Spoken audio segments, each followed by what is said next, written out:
Selamat pagi semuanya. Selamat pagi. Bagaimana kabarnya? Semoga selalu sehat-sehat ya. Biasa. Oke, alhamdulillah. Sehat. Nah, jadi pada hari ini kita bertemu kembali pada kegiatan konseling lintas budaya.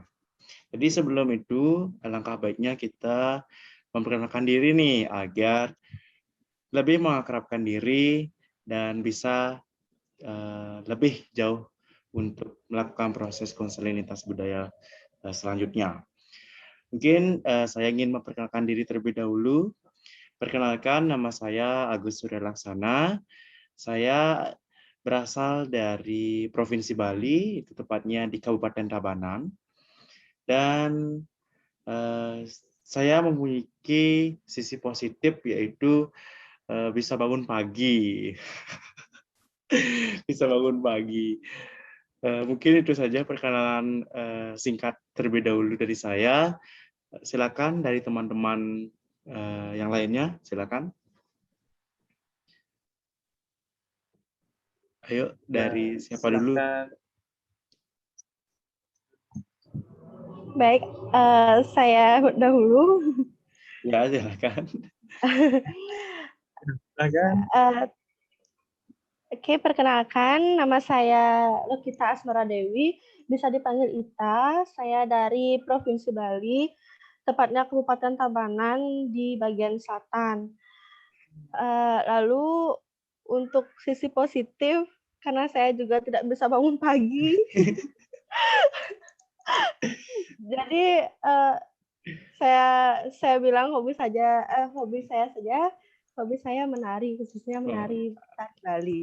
Oke, terima kasih. Oke, terima kasih loh kita. Selanjutnya silakan. Oh ya, terima kasih. Nama saya Arif Wawan. Saya dari Jawa Tengah, Kabupaten Blora.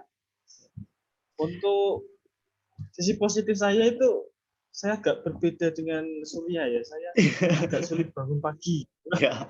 Tapi positifnya adalah saya bisa tidur larut malam gitu. Oh iya. Kalau saya sih jalan-jalan Oh, saja. iya. Berarti malamnya dipakai pagi ya. Pagian dipakai malam gitu. Iya, malam. Oke, nah berbicara nih, dan karena kita semua berada di daerah yang berbeda gitu, ada nih hal yang menarik yang bisa kita bahas pada pagi hari ini gitu. Jadi tadi membahas tentang hobi nih, nah hobi yang Lokita tadi katakan itu adalah menari Bali. Mungkin Lokita bisa menceritakan itu sedikit pengalamannya mungkin atau enggak tari yang menjadi ikonik di Kabupaten Tabanan yang bisa kita perkenalkan. Silakan Lokita. Oke, terima kasih atas waktunya. Jadi kalau tari Bali, saya sudah diajarkan menari pada umur 4 tahun.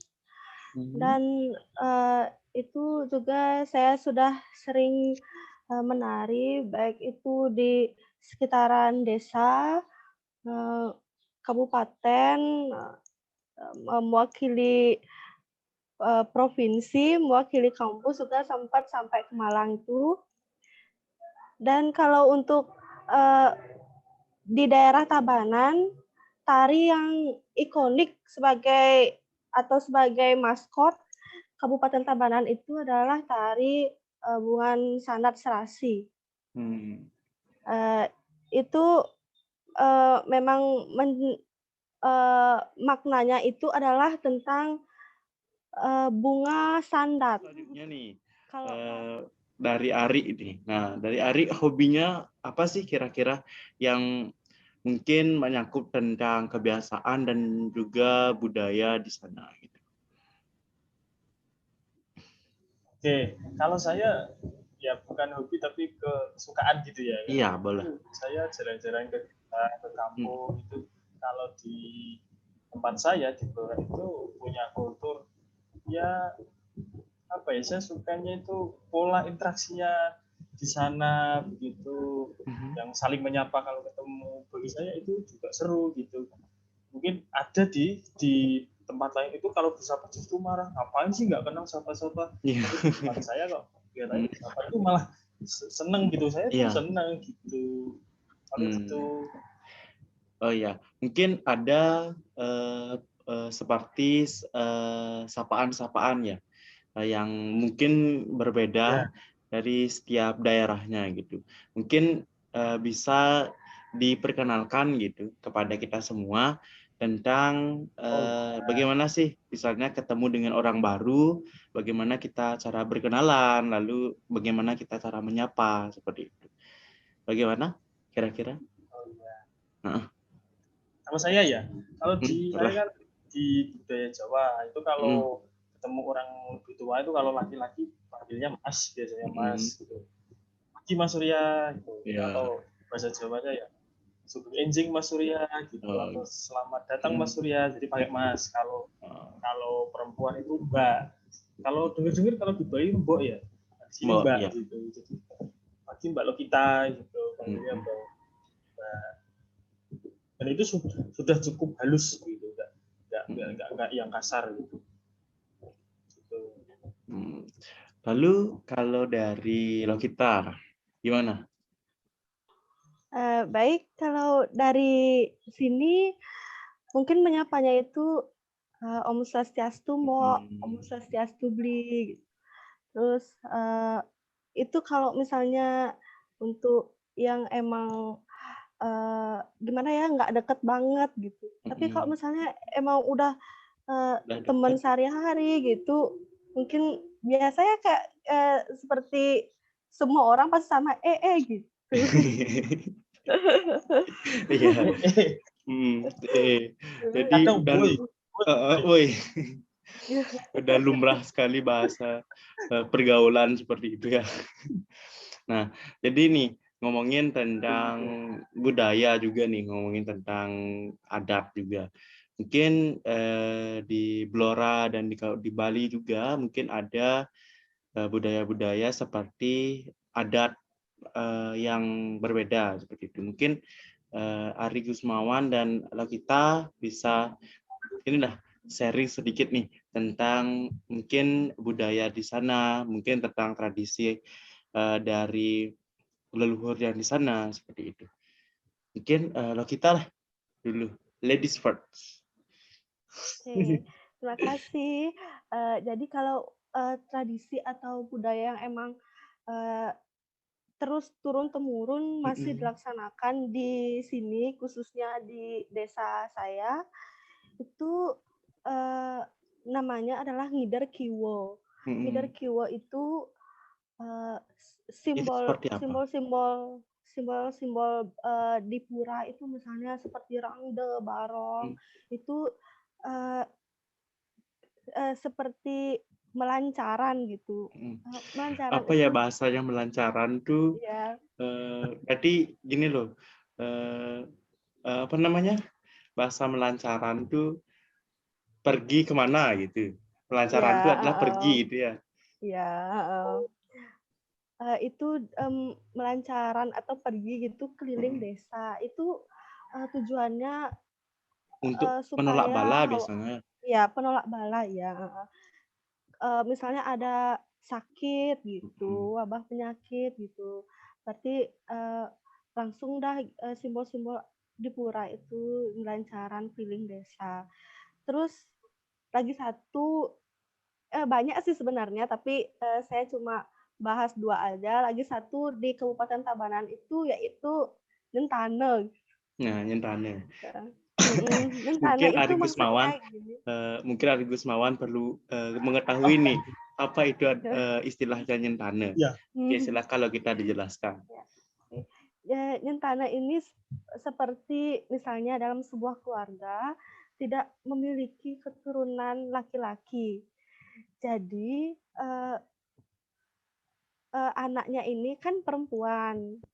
Eh, jadi perempuan ini yang meminang laki-laki buat diajak meneruskan keturunan di rumah yang Perempuan. perempuan ini seperti itu. ini sangat lumrah sih sebenarnya di Kabupaten Tabanan karena memang Tabanan itu terkenal dengan gentananya gitu. Ya, mungkin loh kita sendiri mau mencari mau Gentana mencari Sentana Sentano. ya, bener banget. Gitu. Nah, dari Ari Gusmawan sendiri nih, apa nih hal yang unik yang ada di Blora yang bisa diceritakan nih kepada kita semua? Oh Silakan. iya, ini saya kira sangat menarik ya, saya dapat banyak tahu ini. Ya kalau di Blora sendiri itu ya satu lah saya yang mau ambil. Misalnya tradisi sedekah bumi kalau di tempat saya itu kalau mayoritas di desa itu petani gitu, jadi setiap tahun itu mengadakan apa ya syukuran gitu sebagai ungkapan bersyukur pada Tuhan. Nah ini biasanya kalau kita di Blora itu nyebutnya tempatnya itu namanya sendang gitu. Itu di bawah pohon besar begitu, pohon yang ya kalau versi orang dulu itu namanya ya pohon keramat, dikeramatkan gitu. Dan di situ ada kayak sumurnya begitu, yang jadi sumber air gitu. Nah, nanti di situ apa itu kita taruh makanan di situ ya. Itu kalau bahasa Bloranya itu namanya berkat ya. Itu nanti didoain gitu. Tapi mungkin ada perubahan kalau versi dulu itu berdoanya mungkin secara animisme, dinamisme dan kepada leluhur. Kalau sekarang sudah masuk beberapa agama, ini sekarang berdoanya versi agama dengan apa namanya tradisi tetap ke sumur tadi, ke pohon itu tadi, tapi dengan tata cara agama.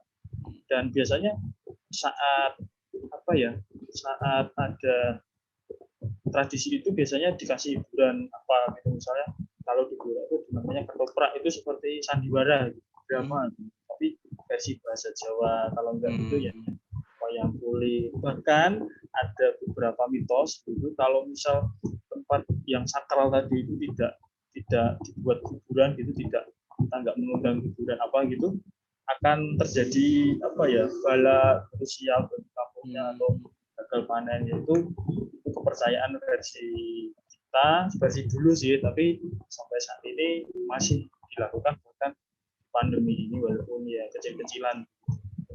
Mungkin itu satu saja. Oke, menarik sekali ya. Jadi, nah kalau misalnya membicarakan tentang tradisi sebenarnya tidak akan ada habisnya gitu.